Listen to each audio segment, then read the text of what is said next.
Bom dia a todos novamente. É uma honra tê-los aqui no nosso segundo dia do nosso 20º CEO Conference Brasil. Espero que vocês tenham tido um dia proveitoso ontem. Acho que ficou muito claro. Hoje, acho que não sei quem teve tempo de ler o jornal, mas hoje divulgaram o PIB per capita do ano passado. Nós conseguimos voltar para o nível de 2010. Claramente não é o que esperamos do nosso país. E acho que ontem ficou muito claro que o que precisamos para retomar o caminho de uma alta consistente do PIB per capita, como disse o Jorge Gerdau ontem, a gente tem que, pelo menos, ter a ambição de ter o PIB per capita de Portugal. E como nós falamos ontem, o Brasil hoje tem um problema fiscal. Esse problema fiscal tem que ser endereçado via reforma da Previdência. Feito isso, podemos então retomar uma agenda de aumento do PIB potencial e aumento da produtividade. Ontem ficou muito claro que a discussão política que vai ocorrer, essa reforma da Previdência tem um custo. Todos terão que pagar um pedaço do sacrifício. Vai caber ao Congresso decidir como dividir esse sacrifício.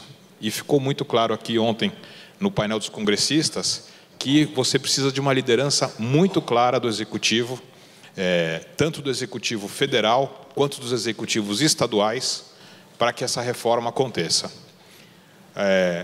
Ontem falou-se muito que era necessária uma coordenação do governo federal.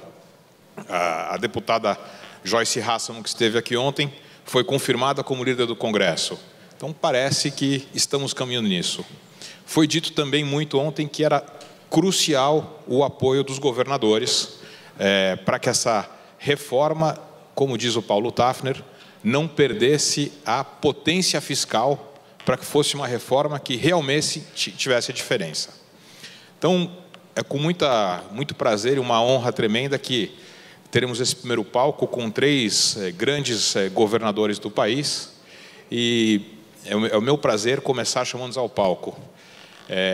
O governador Caiado, infelizmente, está preso no trânsito, então, assim que ele chegar, a gente vai pedir que ele se junte já aqui ao palco. Ele é o recém-eleito governador de Goiás, tem uma longa carreira. Eu me lembro dele da eleição presidencial de 89, primeira vez que eu votei, e quer tornar Goiás uma referência em administração pública. Governador Caiado, bem-vindo. Também gostaria de chamar ao palco o governador mais jovem do país, que tem o desafio de transformar a administração do Rio Grande do Sul com uma agenda de continuidade. Eduardo Leite, governador do Rio Grande do Sul. Finalmente, o governador do meu estado, santista, que nem eu falei para ele, ninguém é perfeito, não deve estar muito feliz hoje, mas governador do que pode ser considerada a 21ª maior economia do mundo, que é o estado de São Paulo, o governador João Dória.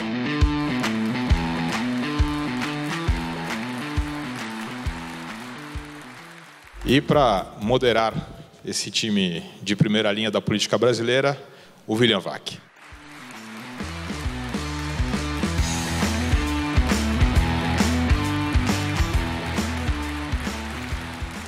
Bom dia a todos. A regra do jogo é a seguinte: cada um dos governadores tem 5 minutos para uma exposição inicial. Eu ajudo a mantê-los dentro do tempo. São todos hiper treinados para debate de televisão. Tenho certeza que se manterão nos 5 minutos, uns 4 minutos e 39 segundos por ali. E depois a gente começa uma conversa. Então, só simplesmente pela ordem que estamos sentados, Ronaldo, você, por favor, seus 5 minutos. Ou você quer se recuperar do trânsito? Dá uma pensada. Não, vamos fazer o seguinte, o da casa fala primeiro, João Dória. Nós somos hoje. Bem, tem problema se falar de pé? Não, né? À vontade, 5 minutos. Desde que seja nos 5 minutos. Bem, primeiro, muito obrigado pelo convite, mais uma vez. André, obrigado. Roberto. ministro, todos que estão aqui, é uma boa oportunidade, já participei de outros encontros. Esse é o maior da história e acho que é o maior por duas razões. Uma, por uma tradição, Caiado, Eduardo, de um evento bem sucedido, parrudo, importante e delineador. Depois, o momento que o Brasil vive também favorece que seja o maior de todos os eventos. Ontem vocês já tiveram aqui um conjunto de palestras bastante interessantes, robustas, e onde o grande destaque foi a reforma da Previdência. E eu acho que aqui, com a presença de 3 governadores de estados importantes, o tema continuará sendo centrado, William Vac, na reforma da Previdência. A meu ver, a reforma é essencial para o país, absolutamente essencial. O Brasil não terá crescimento, não terá desenvolvimento, não terá condições de forma pacífica de encontrar um caminho se não aprovar a reforma da Previdência. Não há exagero ao dizer que ela é absolutamente essencial para o país, André. Sem a reforma da Previdência, o Brasil não anda, o Brasil não se movimenta e poderá, inclusive, comprometer o governo Bolsonaro. Porém, ao lado deste alerta, tem o campo que vai permitir a vocês aqui, com a visão de 3 governadores, Rio Grande do Sul, Goiás e São Paulo, sobre a própria reforma da Previdência. Pessoalmente, estou otimista com ela, apesar de realista do ponto de vista da sua dificuldade, Antônio Baçaí, na sua evolução e na sua aprovação. Dificuldade não significa impedimento, não significa impossibilidade, significa que os parlamentares do Congresso Nacional, Eduardo, Câmara e Senado, que o Caiado conhece muito bem, deverão estar muito mobilizados pelas suas lideranças e o governo deverá fazer também o seu papel, William Vac, com a comunicação bem feita sobre a reforma da Previdência e, a meu ver, com o envolvimento direto do capital político do presidente da República, Jair Bolsonaro. Não é possível imaginar que uma reforma da Previdência, essencial para um governo que acaba de ser eleito por quase 60 milhões de votos,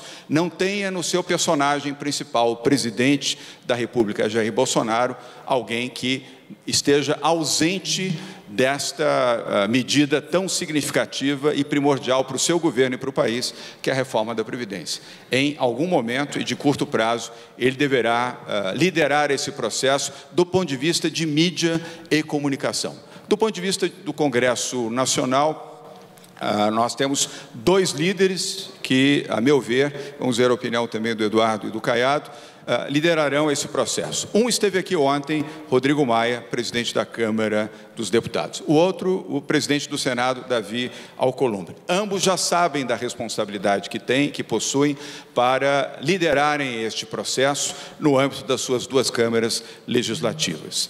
Ao lado disto, ontem, um ganho efetivo com a nomeação da deputada federal Joyce Hasselmann para líder no Congresso, conforme o Roberto colocou, e hoje já os jornais estampam e as emissoras de rádio já divulgam. Uma medida acertada do governo de convidar a deputada Joyce Hasselmann, não obstante ser o seu primeiro mandato, ela tem firmeza, tem posição, é guerreira, é lutadora, fala a verdade e é estudiosa, ela é aplicada, como vocês puderam perceber aqui na exposição que ela fez a vocês na manhã de ontem.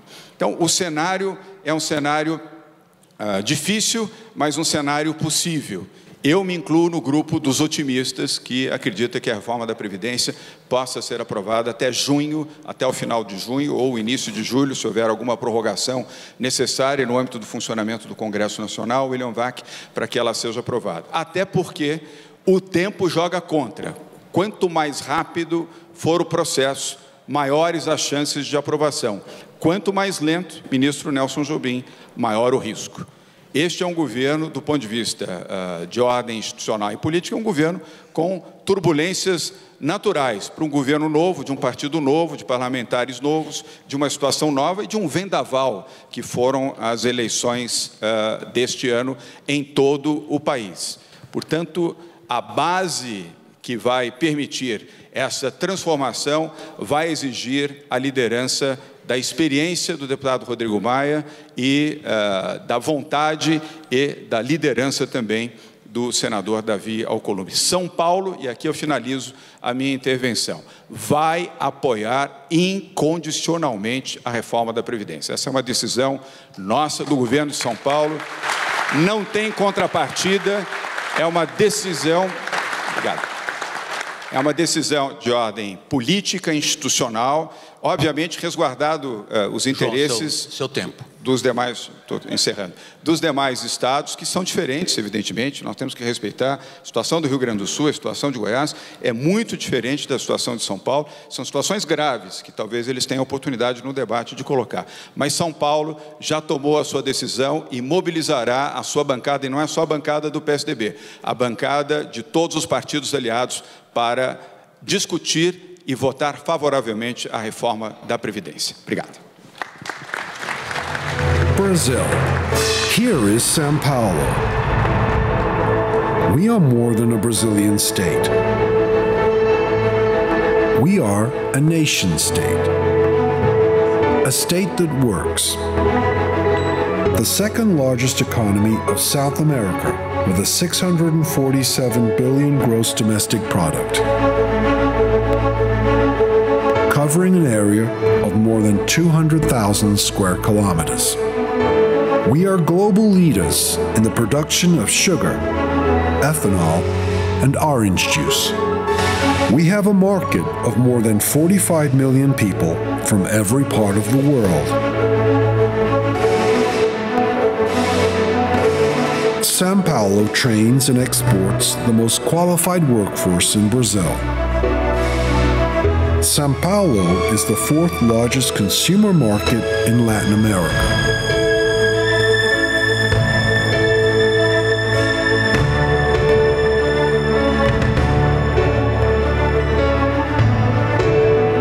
São Paulo is Brazil's largest economy.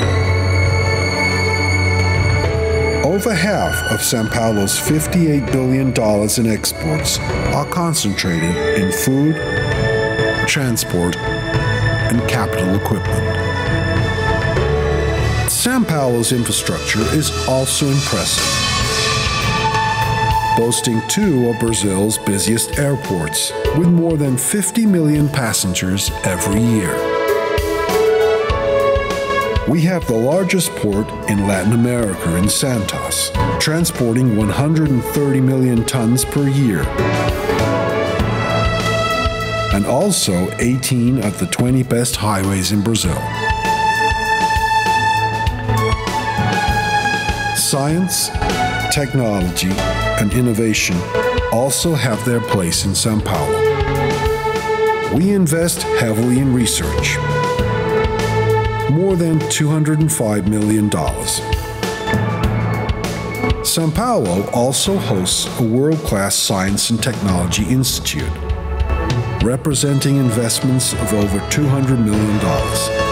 As a result of this initiative, incubators and tech parks have spread throughout the state, fostering economic and social development.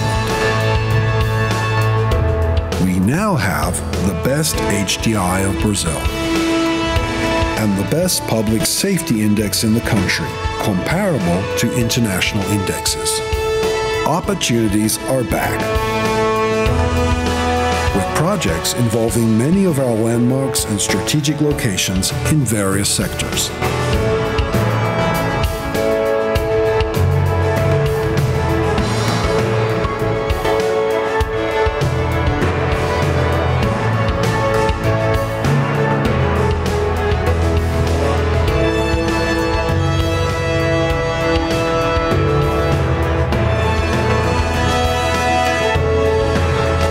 São Paulo is already recognized by the media as the best place to invest in Latin America.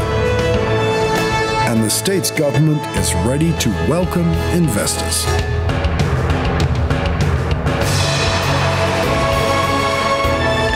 The best moment to believe in São Paulo is here and now. Pleased to meet you. We are the state of São Paulo, and we are ready for business.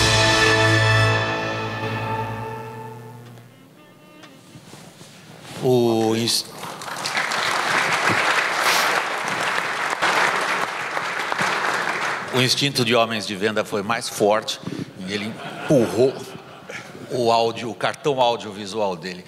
Como resultado dessa subversão das regras, eu vou dar 1 minuto a mais para os que seguem.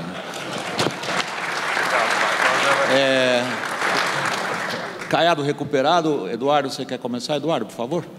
Seus 6 minutos. E vou ficar em pé para competir com esse vídeo aqui do... Bom dia a todos, quero agradecer aqui ao convite do BTG para estar com vocês. E vou pedir para dispensar as apresentações, aliás, os cumprimentos, para poder partir direto, André, para a nossa pauta, cumprimentando os meus colegas aqui, o Dória e o Caiado, sobre a nossa visão para o Brasil e a visão, evidentemente, para governo, a partir do que nós temos que fazer no Rio Grande do Sul. O Rio Grande do Sul é um estado com uma dificuldade fiscal profunda, que há quase 40 anos, ou cerca de 40 anos, tem tido, ao longo de vários governos, desajuste entre receita e despesa, com raras exceções. Chegamos a um quadro em que, se tudo desse errado este ano, tendo que pagar todos os precatórios que o Conselho Nacional de Justiça quer que nós paguemos, que nós tivéssemos que retomar pagamento da dívida com a União nos valores que a União nos cobra, eu poderia terminar o ano com um déficit de 22 bilhões de reais, numa receita projetada de 58 bi. Eu só estou dando rapidamente esse contexto para dizer que nem esta condição fiscal sensível me coloca como governador no apoio à reforma da Previdência com qualquer condição. Assim como falou o governador João Dória, o nosso apoio à reforma da Previdência é incondicional, porque eu entendo que a reforma da Previdência por si só apoio aos Estados. E é apoio aos Estados porque, em primeiro lugar, do ponto de vista fiscal, colabora para que a gente possa estancar o crescente déficit previdenciário. Só no Rio Grande do Sul nós temos 12 bilhões de reais de déficit da Previdência, ou seja, de tudo que se arrecada na contribuição do servidor, na contribuição do patrão, o poder público, faltam 12 bilhões de reais, o que equivale a metade da receita líquida de ICMS do nosso Estado. Ou seja, de tudo que nós arrecadamos da população, entrega parte para os municípios do ICMS, o que resta, metade vai para pagar o déficit do sistema previdenciário, 12 bilhões de reais, crescendo 1 bilhão de reais em média todos os anos. Então, a reforma da Previdência é, para nós, por si só, já apoio na questão fiscal. Mas não apenas isso, ela é fundamental para criar o ambiente. Nós estamos aqui, o André estava me relatando que a maior conferência, né, já feita pelo BTG, pela expectativa que se tem. Tem muita boa expectativa no Brasil. Cabe a nós transformarmos essas expectativas em confirmação, em resultados concretos. E sem a reforma da Previdência, as expectativas serão frustradas na medida em que um desajuste estrutural permanecerá e, por consequência, maior perspectiva de insolvência futura, que gera maiores juros, que gera desestímulo à economia na medida em que esses juros elevados consomem o espírito empreendedor do investidor, sendo canalizados os recursos para pagar os custos do próprio governo. Então vai gerando um efeito cíclico, um ciclo vicioso, né, para o nosso país. Então a reforma da Previdência, para mim, apoio incondicional. Mas, além da reforma da Previdência, nós temos que fazer outras reformas profundas. Nós já começamos a fazer lá no Rio Grande do Sul.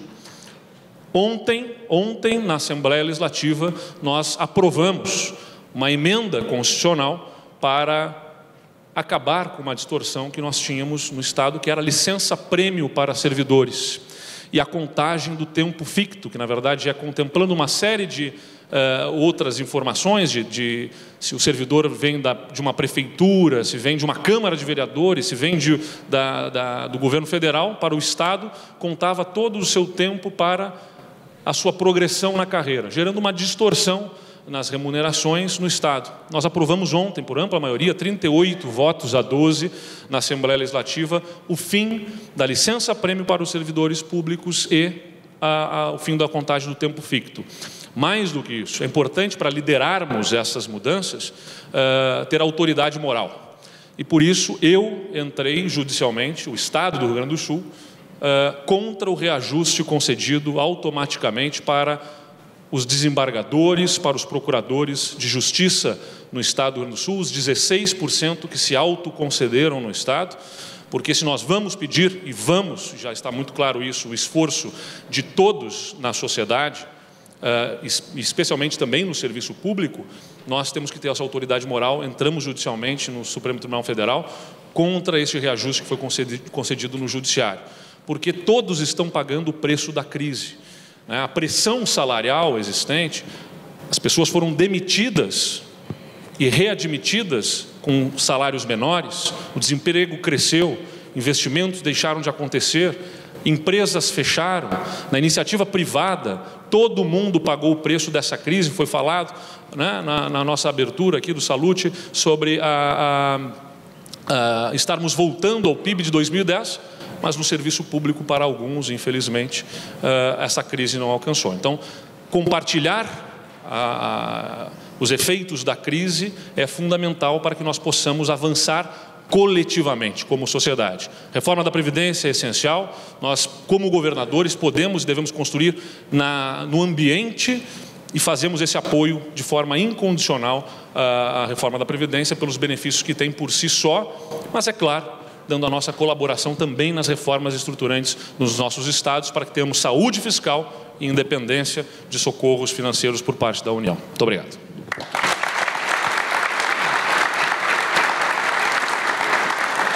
E na próxima eu trago um vídeo do Rio Grande do Sul também, aqui bonito, né?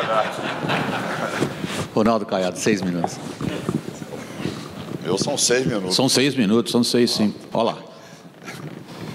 Bom dia a todos os empresários, aos investidores, a todos os brasileiros e estrangeiros que se fazem presentes aqui. Eu quero cumprimentar o VAC e, ao cumprimentá-lo, estendo aqui o cumprimento também a toda a imprensa presente, aos nossos colegas, dois governadores de Estado, e agradecer aqui a posição do Eduardo e dizer aqui ao nosso governador Dória que da próxima vez nós teremos espaço também para fazer essa promoção do Estado de Goiás.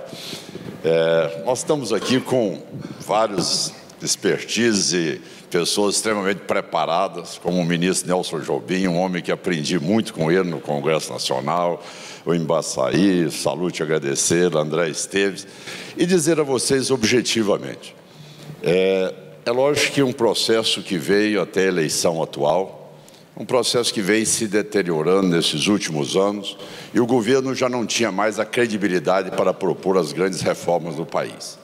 Eu quero que nós entendamos neste momento que essa eleição ela não só elegeu os novos governadores, como elegeu também um novo Congresso Nacional, onde a mudança foi de 50% Câmara e Senado.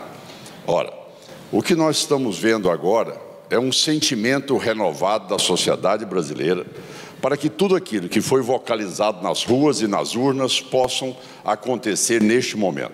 E a classe política não pode errar. Eu realmente conheço bem, são 5 mandatos de deputado federal, um mandato de senador da República, conheço a realidade daquela casa, mas sei que neste momento, com todos os segmentos mobilizados e com toda a rede social funcionando no Brasil, como também o espaço que está sendo dado na mídia nacional, nós podemos promover rapidamente essas mudanças. A maneira e o conceito de fazer política tem que ser mudado, e mudou, foi este o recado que nós recebemos. Ora, qual é a importância que nós temos agora de atacar as reformas? Primeiro, porque nós temos no Brasil algo inédito. Veja que eu sou um parlamentar de 24 anos naquela casa, conheço a rotina.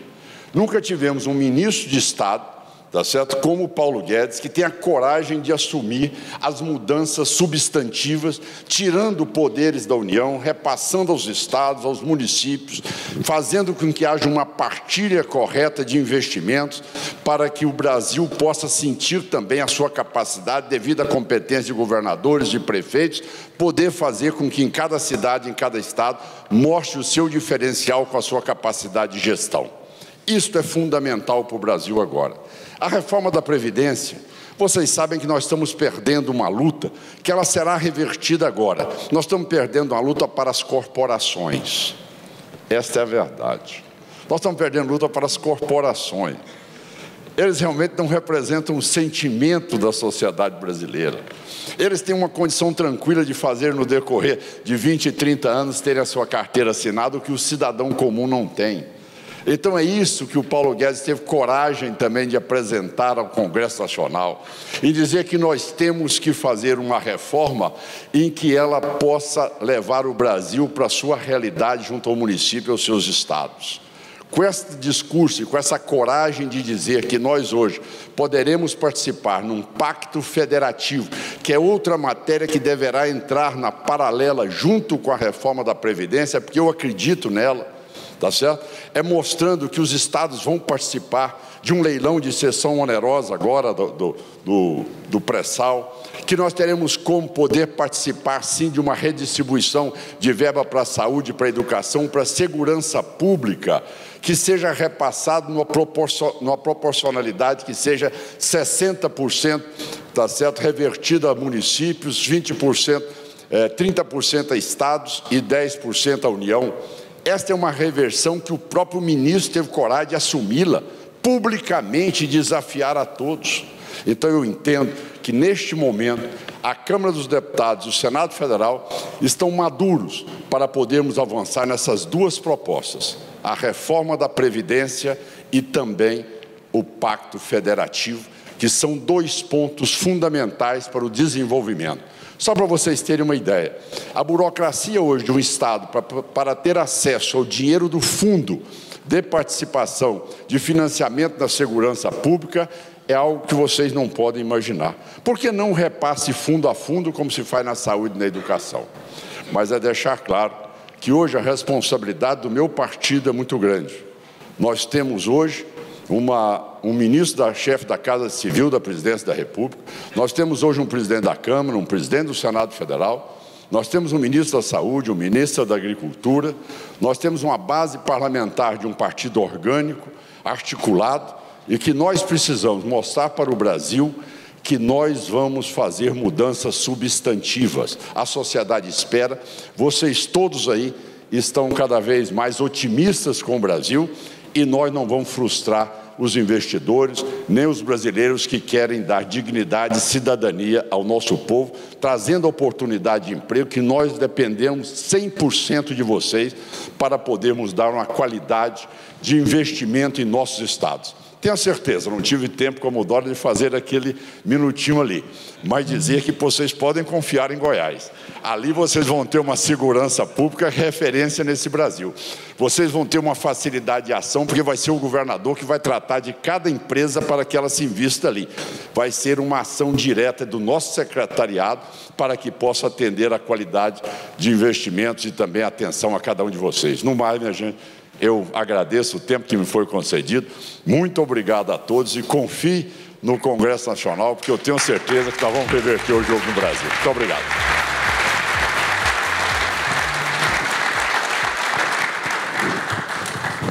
Obrigado aos três governadores. Vamos rápido ao assunto, que nós temos só meia hora. A primeira pergunta é a seguinte: vocês são três recém-eleitos diante de um quadro político que tem uma tradição.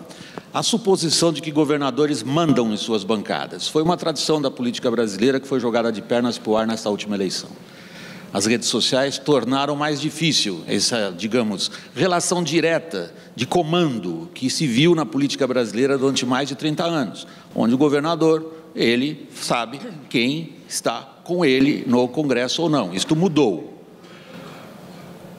O propósito inicial de vocês de apoiar a reforma da Previdência foi unânime, foi bastante categórico. Agora vem a pergunta: vocês mandam na tropa que vocês têm no Congresso? Ronaldo Caiado. De maneira alguma. Não existe. Fica sentado, fica mais fácil, não é? Não, de maneira alguma. Não existe. Existe uma relação política que nós sabemos, como parlamentar que fui, tá certo? Todos nós sabemos manter um grau de relacionamento com a bancada. Mas eu acredito, por exemplo, que na nossa bancada o sentimento é maior. É o ponto de concórdia, quando colocou o Eduardo e o Dória, que existe hoje. É suprapartidário. Não é querer mandar na bancada, é querer dizer, olha, como é que Goiás vai sobreviver com 2 bilhões e 600 de déficit, mais 200 milhões retirado a cada mês do Tesouro do Estado de Goiás. Se eu não tenho isso para a saúde, para a educação, para a segurança pública. Caiado, você acha que a força do argumento é mais forte que a sua autoridade política? É interessante. Não tenha dúvida. Vamos lá, João Dória e Eduardo Leite. Quanto que vocês mandam nas respectivas bancadas? Eu estou fazendo a pergunta para provocar mesmo. Não, acho que eu pus o verbo mandar. Evidentemente que cada parlamentar é eleito, tem um mandato. Não tem ninguém mandando nele. Ele tem a legitimidade do seu mandato e exerce segundo as suas convicções. O que o governador pode e deve fazer é ajudar a criar o ambiente. Como é que a gente ajuda a criar um ambiente que dê respaldo político? É fazendo o que nós estamos fazendo aqui, usando o nosso papel como governador, de forma transparente, levando os dados, a informação, mobilizando as bancadas em favor da reforma. Como foi falado, tem um argumento técnico, os números, você pode brigar com as palavras, mas não dá para brigar com os números e os fatos estão dados, e estamos mobilizando as nossas bancadas a favor das reformas. Agora, mandar, evidentemente, que nós não temos condição. E a força política que os estados têm é menor, a do governador, seguramente, hoje em dia, do que há 30 anos atrás, quando o estado conseguia se endividar, se financiava com seus próprios bancos, enfim, todo o período pré-Plano Real, onde os estados tinham forma de se financiar e, consequentemente, a força política que o governador tinha com o deputado era maior porque ele tinha mais poder de execução. Essa observação que ele acabou de fazer é interessante. Qual é a força política do governador hoje? Vamos tirar o verbo mandar. Claro que vocês jamais poderiam dizer aqui em público, streaming para o mundo inteiro, eu mando na minha bancada. Imagina, vocês iam levar pelos twitters uma banana cada um diretamente. De todos eles. Seria o contrário do que a gente pretende, que vocês exerçam o poder de convencimento, que vocês os tragam para a linha justa. João Dória, como é que você vai trazer a bancada paulista para a linha justa? Liderando a bancada.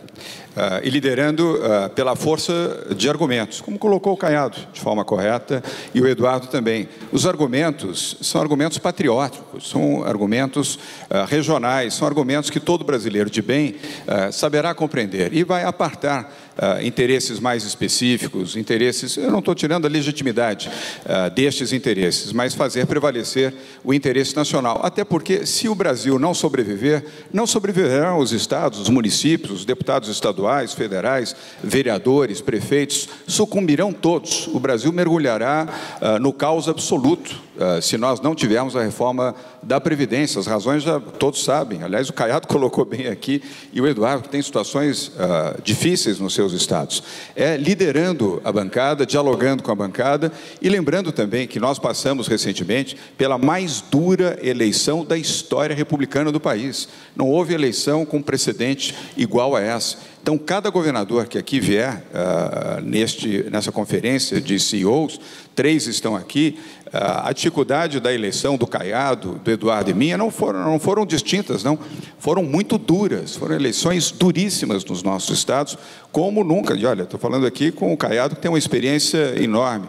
O Eduardo tem também, mais jovem, eu igualmente, mas o mais experiente aqui, que viveu 5 eleições ou 6? 6 com essa de governador, né? Sua? 5 no Legislativo. Então, são 9 eleições. Não há precedente, ministro Nelson Jobim, numa eleição como essa. Ora, quem alcançou a vitória no Executivo, neste momento, liderou também a vitória do Legislativo. Deixa eu puxar o raciocínio de vocês para algo que me pareceu essencial nas 3 primeiras falas livres que vocês tiveram. Vocês são experientes operadores políticos e todos vocês se referiram ao clima político de uma maneira ou de outra. O Eduardo foi bastante explícito, ele disse que há a necessidade de se construir o ambiente. Construir o ambiente em política significa fazer uma narrativa prevalecer, certo?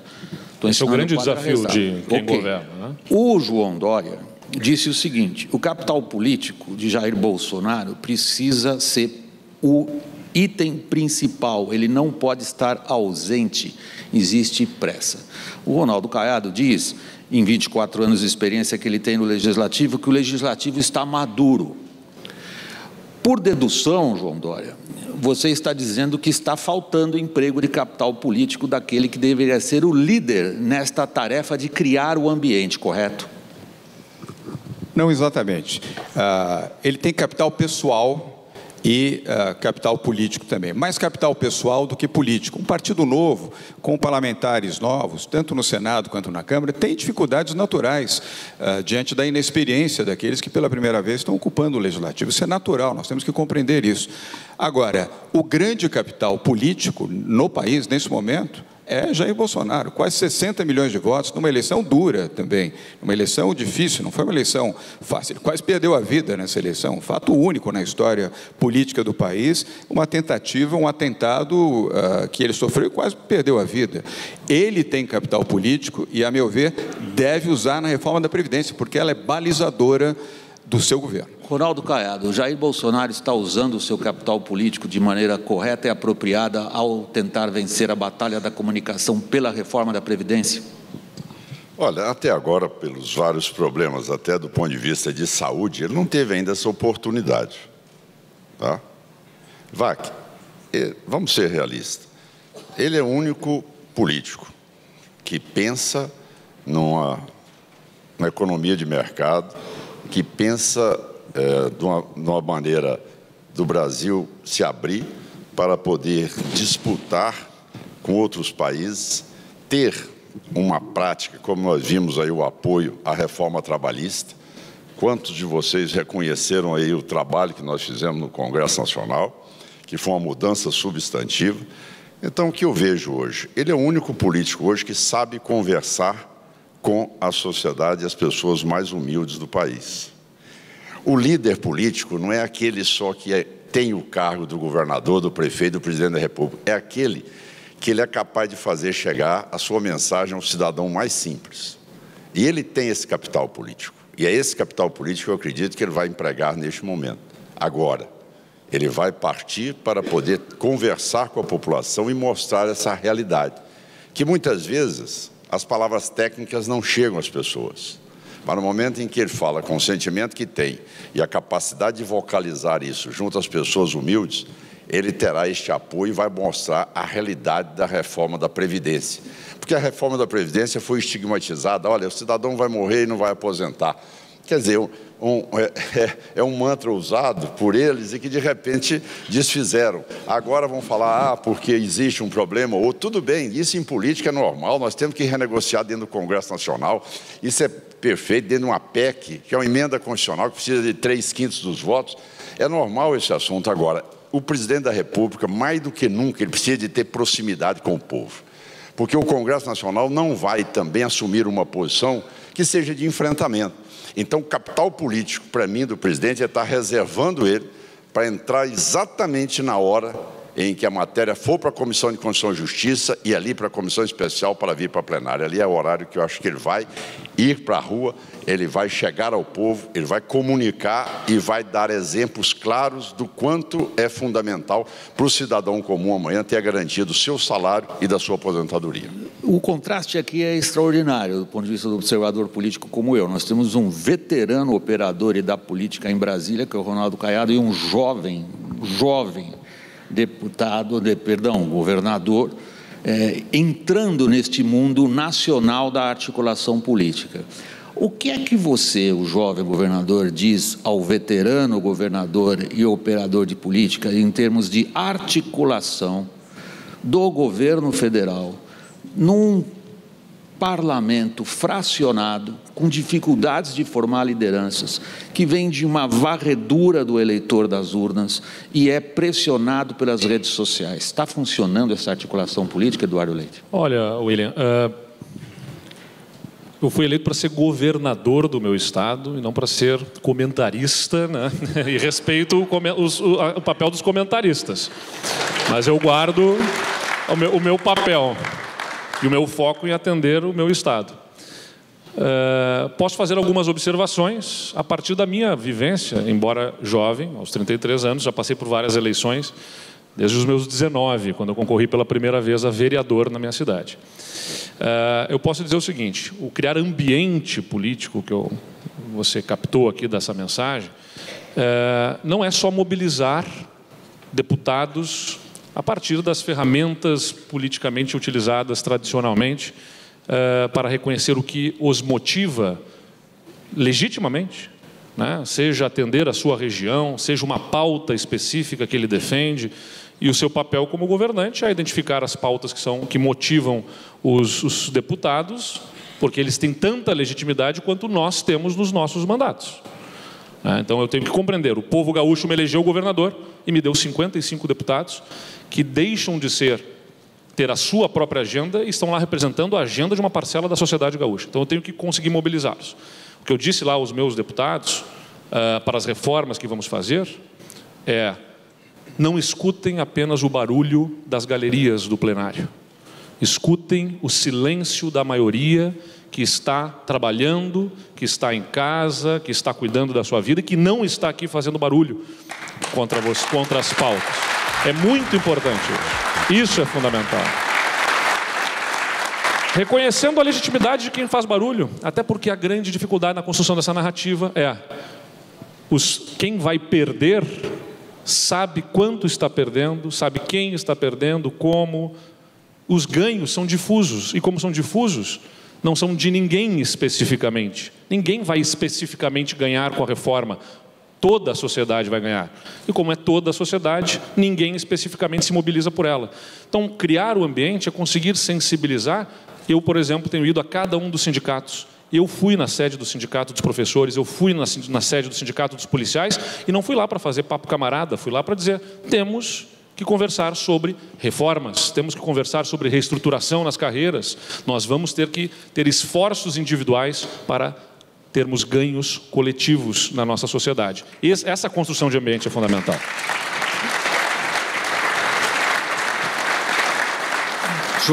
João Dória, nesses quase o segundo dia que nós estamos entrando nessa conferência, ficou bastante cristalizado um número em torno da reforma da Previdência. A reforma possível seria uma reforma que ficasse próximo do 1 trilhão de economia. Os economistas brigaram aqui um pouco ontem se é 800 bilhões, se é 1 trilhão, se é um pouco mais ou um pouco menos, mas no fundo isso dá uma dimensão do esforço político, de aprovação de medidas que serão impopulares. Qual é o espaço que o governo tem na negociação com o Legislativo para mexer no projeto que ele já apresentou? É o espaço da realidade do país. A negociação existirá, é inevitável. Por isso temos um Congresso, por isso temos deputados, senadores que vão discutir, vão debater nas comissões e fora delas. Isso é natural. A melhor reforma é aquela que for aprovada. O importante é que ela avance e seja aprovada.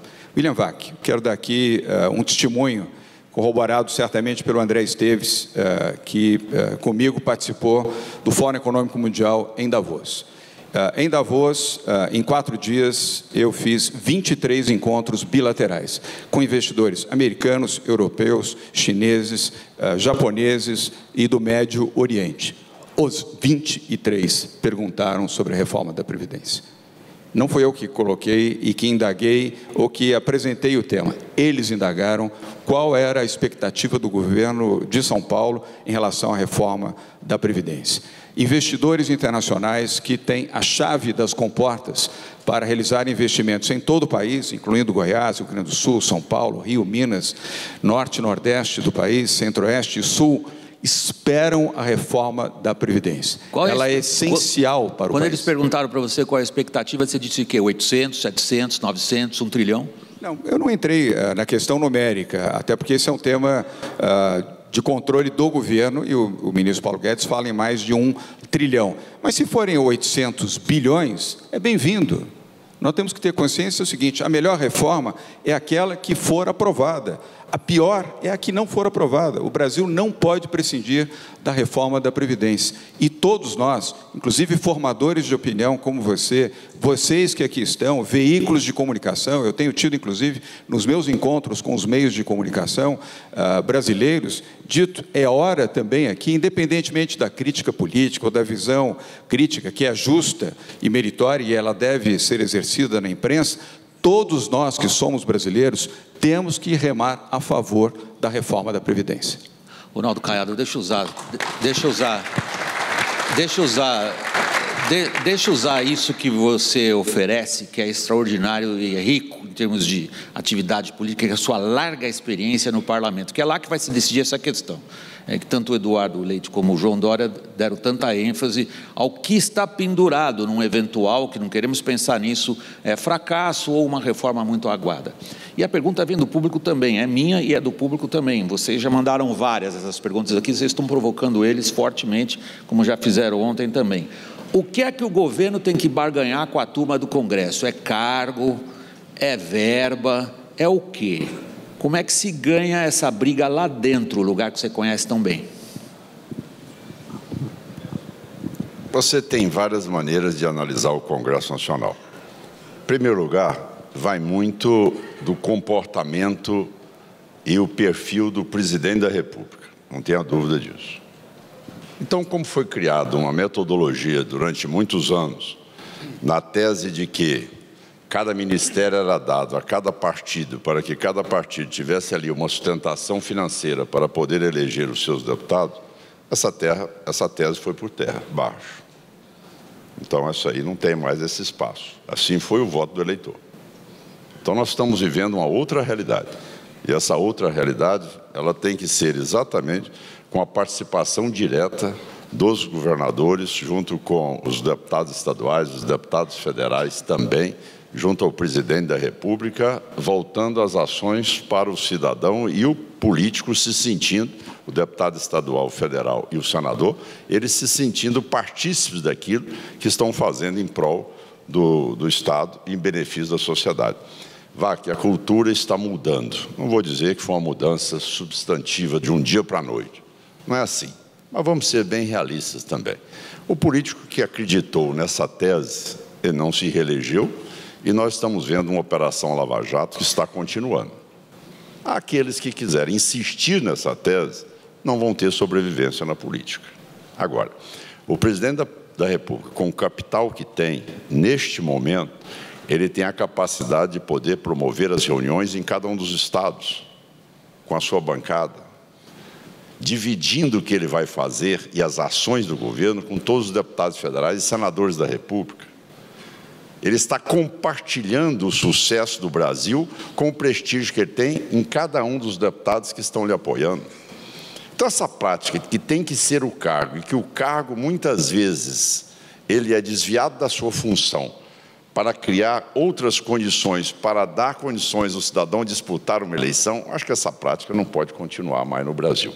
Quando você fala em caixa 2 para um europeu, ele não entende. Você está discutindo reforma política com ele, fala em caixa 2, ele não entende. Ele não dá conta de botar isso na cabeça dele. Como é que você vai comprar voto, comprar delegado? Então, Ronaldo, tenta explicar para um alemão a diferença entre proibido e expressamente proibido. Você não vai conseguir. Agora, eu queria voltar um ponto na exposição que você fez a respeito da política brasileira, que me parece essencial. Vocês três saíram dessas urnas referendados fortemente pelo voto popular num ambiente de transformação do que até aqui foram as práticas políticas estabelecidas, que você acabou de criticar fortemente.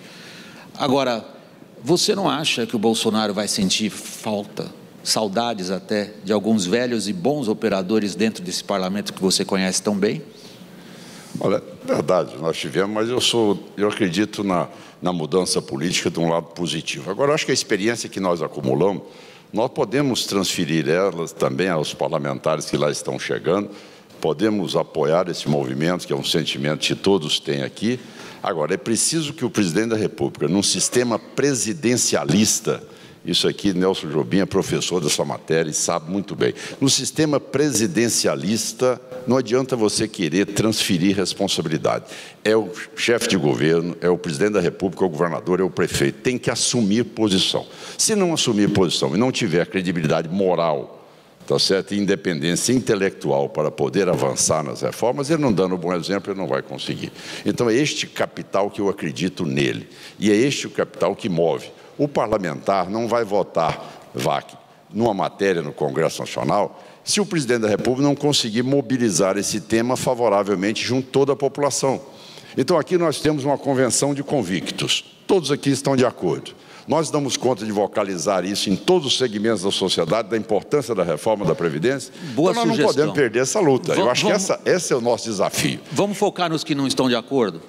Você acho que apontou muito bem, nós estamos aqui, de certa maneira, pregando para convictos. E os diagnósticos aqui me parecem que são unânimes. Eduardo, vamos começar por você.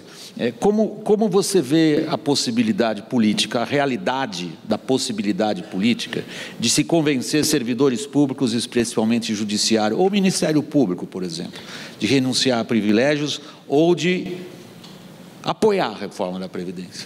Eu tenho me esforçado com transparência e com clareza, como eu disse. Eu já fiz pelo menos 10 reuniões com sindicatos, indo na sede deles. E o que eu manifesto a eles?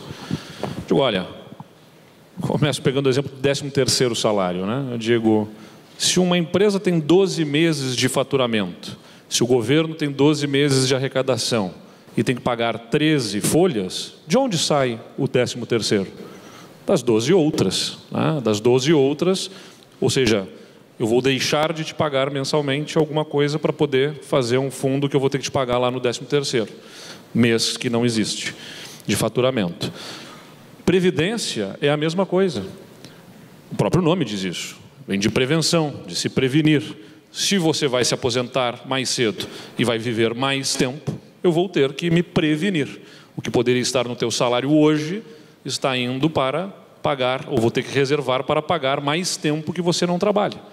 Então, não se iludam, quem vai pagar a conta é você, sempre, não existe almoço grátis.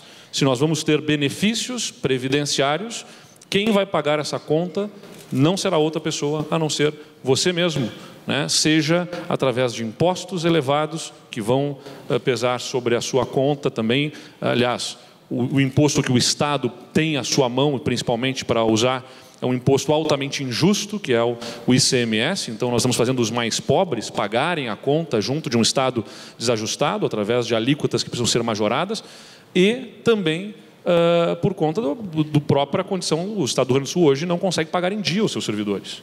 Ele faz o pagamento no mês seguinte, de acordo com a disponibilidade financeira no fluxo de caixa.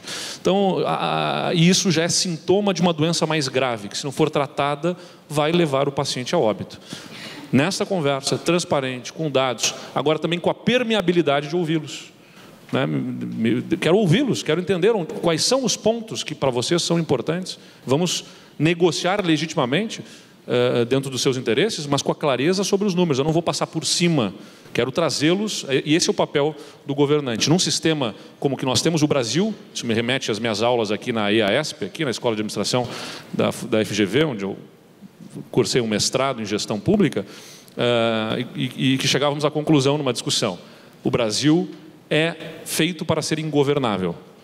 Você tem um sistema dividido entre União, Estados, municípios, 3 poderes, e dentro do poder legislativo você tem 30 partidos políticos.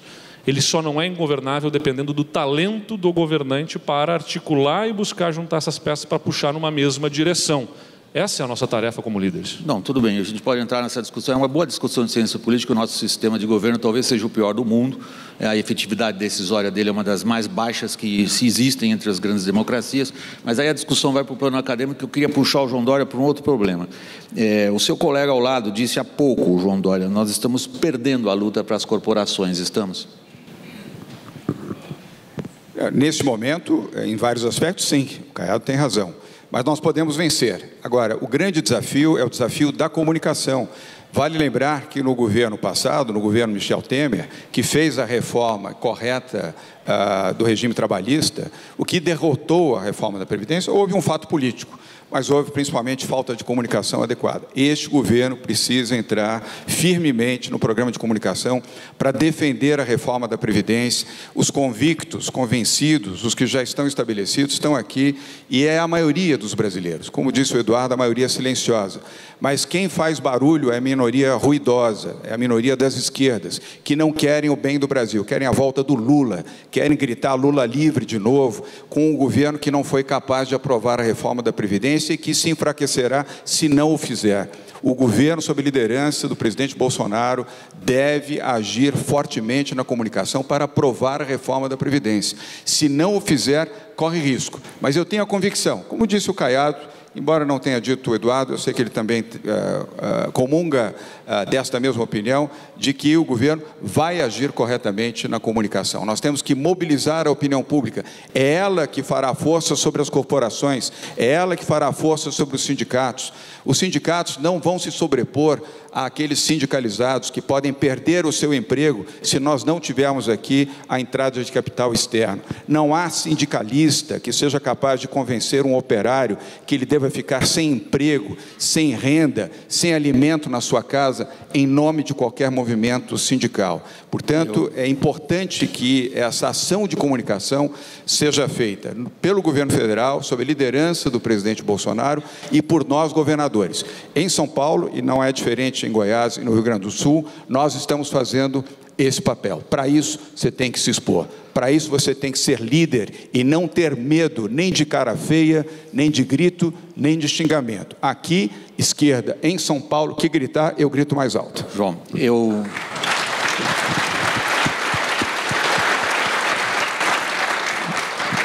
recebi uma enxurrada de perguntas para vocês, várias delas muito específicas em relação aos programas de cada um dos estados, em relação a programas de privatização, em relação a programas das próprias reformas previdenciárias estaduais, em relação a questões específicas, fiscais e tudo mais. Eu tirei, peço desculpas a quem fez as perguntas específicas, para manter a discussão com um denominador comum que chama-se a política nacional e a questão da reforma. Houve uma série de perguntas pessoais também. Como nós estamos terminando o tempo, eu vou deixar uma bem sacana feita para vocês, muito sacana, e aí nós vamos ver qual o primeiro que se apresenta para respondê-la. Temos aqui 3 candidatos à presidência. Olha como um passou para o outro. Ô, Vac, eu nunca... A pergunta é do público, eu posso provar, tá? Eu nunca neguei isso, Vac. Nunca neguei. Eu com 39 anos de idade, fui candidato a presidente da República, naquela época, em 1989. Então, no momento em que o partido resolveu, aquela época da eleição de 2018, optar por um outro tipo de candidatura e de apoios, eu respeitei a decisão da executiva do partido. Mas todos nós, políticos, eu me orgulho de ser político, tenho 30 anos de vida pública, não tem nada que me desonre, pelo contrário, eu sempre defendi minhas teses com muita coragem, com muita determinação, passei pelos momentos mais difíceis da vida, comecei essa luta em 1985, e que mostra o quanto realmente aquela época era difícil falar em livre iniciativa. Naquela época enfrentaram um sentimento em que a Constituinte tinha uma tendência estatizante. No momento que nós ali invertemos o jogo, que nós demos e configuramos na Constituição o direito de propriedade, enfrentando uma esquerda pesada, articulada, poderosa dentro do Congresso, isso mostra nossas convicções de defender esse Brasil. É lógico que se amanhã eu tiver a oportunidade de ser candidato, eu não vou dizer, olha, quem sabe, talvez não. Eu sou muito direto nas minhas coisas, como sempre fui. Primeiro eu tenho que governar Goiás, estou tendo uma dificuldade enorme. Então eu tenho que agora seguir o conselho de meu pai. Tá certo? Me disse a mim, com 39 anos, meu filho, você precisa um pouco mais de cabelo branco para poder ser candidato a presidente da República.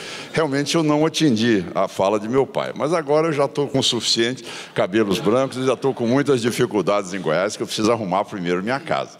Essa é uma realidade. E dizer mais, nós temos hoje um grande aparato que pode nos ajudar. Nós temos hoje mais de 2.500 prefeituras no Brasil que têm um sistema próprio de previdência.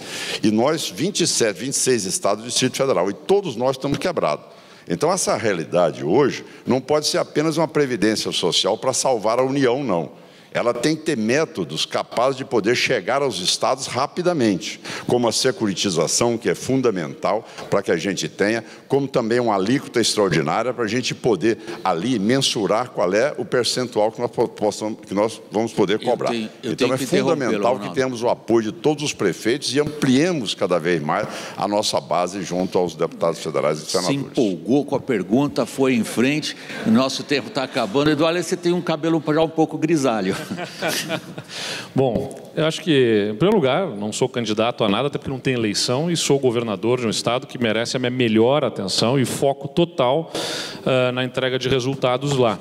Acho que a entrega de resultados é o que legitima na política qualquer aspiração pessoal. Nenhuma aspiração se sustenta se não tiver entrega de resultados. Nós falamos de conceitos, de diretrizes, mas os resultados dependerão das nossas ações nos próximos 4 anos. Eu estou muito convencido de que nós vamos entregar muitos bons resultados no Rio Grande do Sul, enfrentando a agenda fiscal da reforma do Estado, para reestruturar e ter um Estado que caiba no bolso do contribuinte e com uma agenda de desenvolvimento que passa por 3 pontos fundamentais nas condições de colocar o Estado em condições de competitividade. Redução da burocracia, licenças que vão ser abreviadas e revistas nos processos, investimento em infraestrutura e redução de custos logísticos para quem empreende, a partir de uma agenda de parceria com o setor privado, concessão rodoviária. Vamos lançar os primeiros editais de concessões de serviços agora, com PPPs em saneamento, abertura de capital da nossa empresa de saneamento e também as reduções dos custos tributários, estes atrelados à primeira agenda que é da questão fiscal. Vamos entregar bons resultados. Bom, se isso vai apoiar qualquer projeto futuro político, é secundário. O que me realiza na política não é ser qualquer coisa, é poder ajudar a fazer. Se chegar lá na frente e o meu papel for ajudar outra pessoa, como o Dória, por exemplo, aqui, não tenho nenhum problema. Eu quero ajudar uma grande agenda de transformação, ou como o Caiado também, se for o caso. Eu quero ajudar a transformar esse país. Exerça o seu poder de síntese, porque eu estourei o tempo. E como homem de televisão, você também... Tempo é fundamental. Por favor, brevemente. Eu entendi a pergunta. A pergunta é sim ou não, brevemente. E pronto. Primeiro eu quero cumprimentar o Eduardo. Depois, de forma muito breve, sem tirar a legitimidade, evidentemente, do Caiado, a quem eu respeito muito. Eu fui eleito para ser governador de São Paulo. Essa é a minha missão, essa é a minha responsabilidade. 4 anos difíceis pela frente para fazer um bom governo, um governo inovador, transformador, digital, liberal na sua economia, pró-mercado, e é isso que nós vamos fazer. É este o nosso foco. E quem sabe mais adiante posso ser candidato a presidente do Santos Futebol Clube.